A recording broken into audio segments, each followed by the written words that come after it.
رحمت رمضان کی لائیو افطار ٹرانسمیشن کے ساتھ مولانا کوکب نورانی عقابی صاحب ہمارے ساتھ موجود ہیں اور راولپنڈی سے ایک فون کال بھی ہے اور پہلے ان سے بات کرتے ہیں. جی سر السلام علیکم. وعلیکم السلام جناب. سر میرا نام احمد ہے. جی احمد. میرا سوال یہ ہے کہ میرے والد ہم 4-5 بہن بھائی ہیں. اچھا جی. اور چاروں کے ساتھ تعلق ہے میری بہنیں میرے والد سے. اور ایک کام تھا جو میرے والد نے کہا کہ نہ کریں اور میرے چاروں بہنوں نے وہ کام کر دیا. اب اس کی وجہ سے ہمارا ان کے ساتھ قطع تعلق ہے. وہ معافی مانگنے بھی آئی ہیں لیکن میرے والد نے ان کو معاف کر دیا ہے لیکن ملتے نہیں ہیں. لیکن کس وجہ سے ملتے نہیں ہیں؟ ہیلو مولانا صاحب آپ سن سکیں؟ مجھے اس میں صرف یہ جاننا ہے کہ یہ جو کام منع کیا تھا اس کام کی نوعیت کیا تھی؟ جو کام منع کیا تھا اس کام کی نوعیت کیا تھی؟ اگر وہ دیکھیں ہو سکتا ہے ان کا پرائیویٹ بات ہو وہ مجمع میں کرنا بہتر نہ ہو تو میں اس میں صرف اشارہ یہ کر دوں کہ اگر باپ نے یا دادا نے یا کسی بڑے نے ایسے کام کرنے سے منع کیا جو شریعت میں جائز ہے مگر وہ منع کر رہے ہیں اس کی بعد وہ انہوں نے کر لیا اس کا حکم اور ہوگا. اور اگر ایسے کام کی اجازت دی ہے جو شرعاً بھی جائز نہیں ہے تو اس کی معافی اور ہے اس کی توبہ. تو یہ نوعیت اگر یعنی سب کے سامنے بتانا چاہتے ہیں تو ٹھیک ورنہ الگ بات کریں. صحیح. احمد صاحب آپ ہمیں 8881 پہ ایس ایم ایس کر کے بھی بھیج دیجیے گا تو ہم کوشش کریں گے کہ وہ سوال آپ کا جو ہے وہ آگے بھی بڑھا سکیں. ہیلا کا پوچھا تھا جی انہوں نے ایک سوال. ہیلا یہ ویسے تو لغت کے معنی اور ہیں. اصل میں ہوتا یہ ہے کہ بہت سے لوگ آج کل قرضے یا دوسری رقم دے کے پھنسے ہوئے ٹھیک واپس نہیں مل رہے جی. اب وہ چاہتے ہیں ان کے پاس اور رقم نہیں ہے کسی طرح رقم ملے. اگر زکوٰۃ ادا کرتے ہیں تو وہ بھی جانی ہے اور جو پہلے قرض تو ایسے میں ہیلائے شرعی جس کی فقہا نے اجازت دی ہے اس کو ذمہ داری سے کرنا صرف اپنے اس دامن کو بچانے کے لیے نہیں ذمہ داری کا احساس ہو.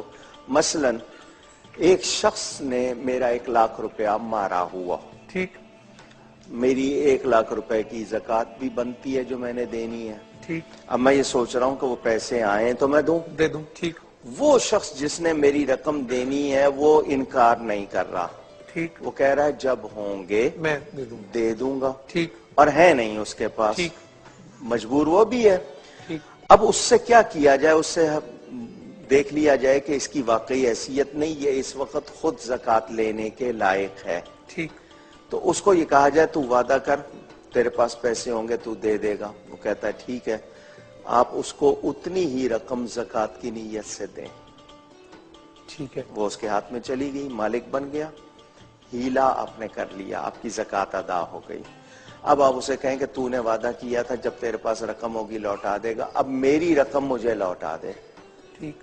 تو وہ جو اس نے آپ کے دینے تھے وہ آپ کو واپس آ جائیں گے. یہ ہیلائے شرعی کہلاتا ہے لیکن صرف احتیاط سے ذمہ داری سے کی جائے. ہم اللہ کو اگر یہ سمجھ رہے ہیں کہ ڈاج دے دیں گے یا کچھ ایسا کر دیں گے اگر وہ خیال ہے تو ایمان چلا جائے گا. ایمان چلا جائے گا. یعنی خیال رہے کہ واقعی وہ ایسی صورت ہے کہ اس میں ہیلا کرنا ہے ورنہ نہیں. ٹھیک. مثلا کسی سید کی مدد کرنی ہے اور پیسے نہیں ہیں سید کو زکوٰۃ نہیں دینی چاہیے ہاشمی کو نہیں دینی چاہیے لیکن اور کوئی پیسے ہی نہیں ہے تو اس کو کیا اسی طرح چھوڑ دیں تو ہیلا کر لے.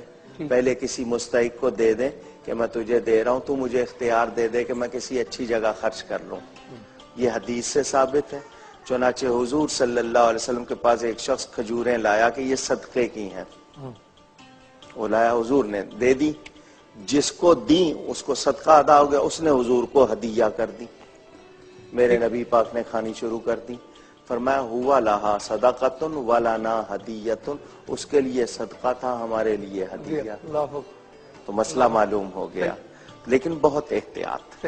صاحب دو اس کے ساتھ ضمنی سوال. ایک یہ کہ اگر کوئی استطاعت رکھتا ہے اور وہ کسی کا قرض معاف کر دیتا ہے کتنا افضل ہے یہ عمل ایک بات. اور دوسری بات یہ کہ ملک و قوم یا کسی بھی حوالے سے یا بینک سے آپ قرض لے کر جب بھاگ جاتے ہیں یا اس کو ہڑپ کر لیتے ہیں یا کسی مظلوموں کے جو پیسے ہیں یا پبلک منی ہے اس کو ہڑپ کر لیتے ہیں تو دونوں کی کیا صورت ہے؟ آپ نے سوال میں کہاں کو کہاں سے ملایا ہے.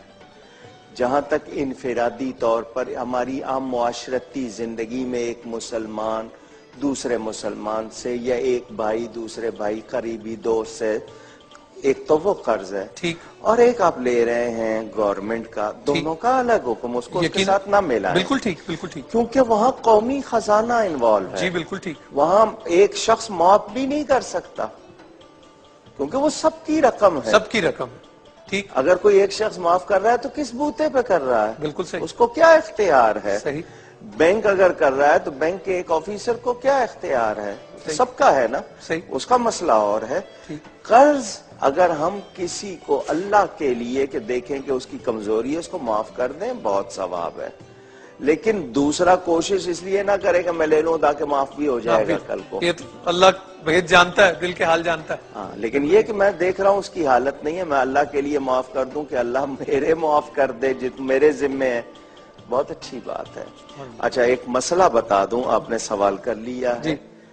بھیک دینے سے قرض دینا افضل ہے. اللہ اکبر. وہی 1 اور 18 کی جو رشوت، نہیں، آپ کو یہ مسئلہ کہ ایک جو بھیک ہے وہ تو مانگ رہا ہے، قرض والا تو اسی وقت مانگے گا جب ضرورت ہوگی. تو قرض والے کو جو قرض مانگے اور واقعی وہ اس وقت اس کی مدد کرنا زیادہ ثواب. قرض حسنہ پہ بھی بات کرتے ہیں. آپ کا سوال تھا کوئی ٹیکنیکل سا؟ جی. السلام علیکم مولانا صاحب. وعلیکم السلام. نور بھائی کی وساطت سے آپ دونوں کا شکریہ کہ آپ ان کے وسیلے سے ہمیں یہ اپرچونٹی ملی کہ آپ سے بات کر سکیں. آپ کا انداز بیان الحمدللہ ہمارے دلوں پر اثر کرتا ہے. 2 سوال میرے بہت اہم ہیں. ایک تو تھوڑا سا ٹیکنیکل ہے، وہ یہ کہ جامع مسجد کا جو پڑھا گیا کہ اس کے لیے 2 چیزیں ضروری ہیں، 5 وقت با جماعت نماز ہو اس میں، یا پھر اور دوسری کنڈیشن یہ کہ ہر کوئی اس میں آ سکے. ایک فیکٹری ہے اور فیکٹری کے اندر مسجد ہے، تو نماز جمعہ اس میں ادا کی جا سکتی ہے، کیونکہ صرف ایک ظہر کی جماعت ادا کی جاتی ہے اس فیکٹری میں، اور باقی جو اس کے فیکٹری کے امپلائمنٹس ہیں وہ اس میں جمعے کی نماز ادا کر سکتے ہیں. یعنی دوسری بات قرآن شریف کے حوالے سے نماز کے حوالے سے یہ بھی نور بھائی نے بھی کنفیوژن کا لفظ استعمال کیا، جو کہ میں کافی عرصے سے اس کنفیوژن میں ہوں. نماز جب پڑھ رہے ہوتے ہیں تو بہت سارے دھیان آ رہے ہوتے ہیں، اور جو فوکس یا مرکز ہوتا ہے رب تعالیٰ کی طرف رجوع کرنے کا، وہ کہیں آگے پیچھے ہو رہا ہوتا ہے. اور وہ فوکس کرنے کے لیے جیسے اتحیات میں اگر بیٹھے ہیں تو میرا خیال حضور علیہ الصلوۃ والسلام کی طرف بھی جاتا ہے. تو کیا یہ میری اللہ کے علاوہ بھی میرا یہ خیال کسی اور طرف جا رہا ہے تو یہ ٹھیک ہے؟ حالات بدلتے ہیں تو حکم بدل جاتا ہے. ایک زمانہ تھا چھوٹی چھوٹی بستیاں ہوتی تھیں، بستیوں کے بعد پھر ان کی ایک جمع بستی، پھر آگے جا کے شہر کی تعریف جس کو ہم سٹی کہتے ہیں. اب وہ وقت نہیں ہے. مثال کے طور پر میں آپ کا کراچی شہر کروں، اس کا پھیلاؤ کا اندازہ ہے آپ کو؟ اس شہر میں کتنے شہر بن چکے ہیں. درست. تو وہ جو قریہ اور بستی کا حکم تھا، پھر سیکیورٹی کے مسائل آ گئے. جمعہ کی جو شرائط تھی، کھلی جگہ ہو، سب کو آنے جانے کی اجازت ہو، ڈاکخانہ ہو، تھانہ ہو، معروف علاقہ ہو، ساری چیز فی زمانہ. اب اس حوالے سے ہم اسی معیار کو سامنے رکھ کے دیکھیں تو بہت کم جگہیں، وہ پھر ہمارے سوال آئے گا کہ ان جگہوں کا کیا کریں. کسی فیکٹری میں وہاں پر تمام مزدور ہیں، آنے جانے کی اجازت ہے، اور ان کے لیے گنجائش نہیں ہے کہ وہ کسی دوسری جگہ نماز پڑھ کے آئیں اور آ کر وہ اس کو پورا کر سکیں. اس صورت میں ان کے لیے وہاں اجازت ہوگی، وہ پڑھ سکتے ہیں جمعہ، ٹھیک ہے نا. تو چونکہ پھیلاؤ بہت ہو گیا، وسعت ہو گئی، تو حالات کو دیکھتے ہوئے بہت سے مسائل سامنے آ جائیں گے.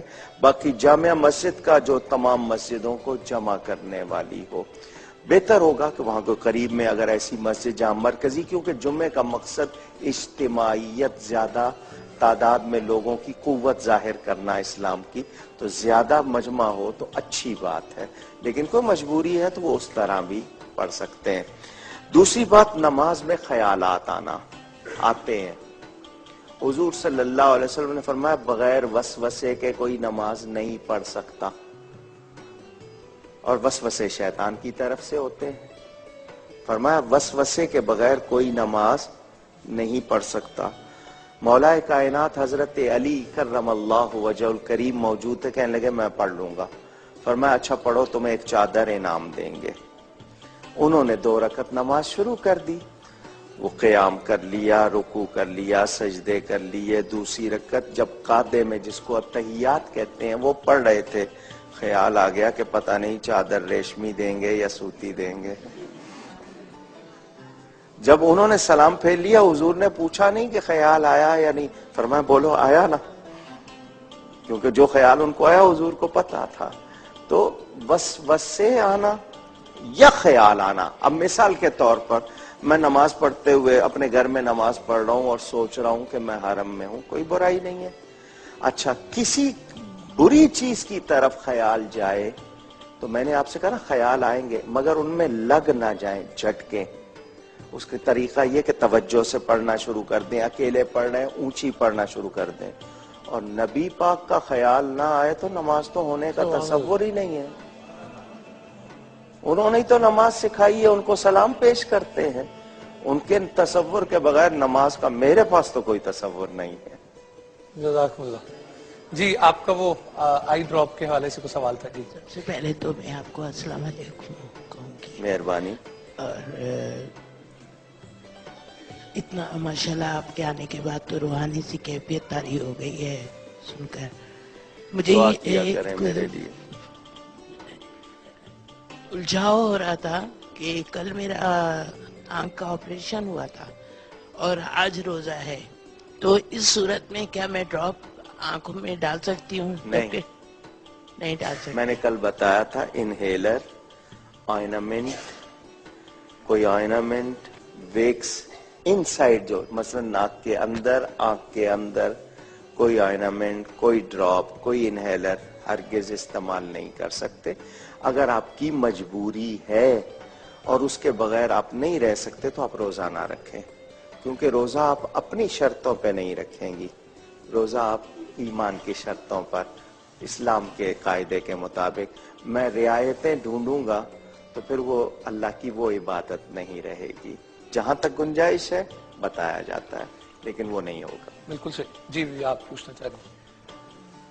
السلام علیکم. جی وعلیکم السلام. سر میں معلوم یہ کرنا چاہتی تھی کہ خواتین کے ساتھ مسائل ہوتے ہیں, ان کے روزے چھوٹتے ہیں, بعد میں یہ ہوتا ہے کہ چلیں جی بعد میں رکھ لیں گے, لیکن وہ بھول جاتی ہیں, تو کیا وہ روزے ہم 2, 4, 5 سال بعد رکھ سکتے ہیں؟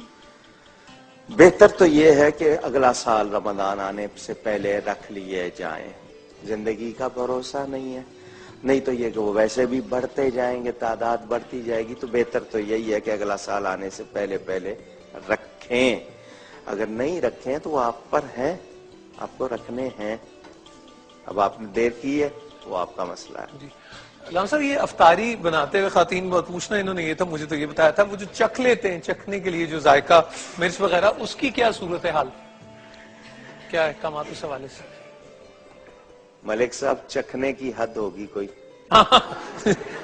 جی میں وہی حد ہی میں ہو جانا. ہمارے ہاں فقہا نے اجازت دی ہے کہ کوئی قیمتی چیز ضائع ہونے کے خیال سے, یا ایسی عورت جس کا شوہر سخت ہے,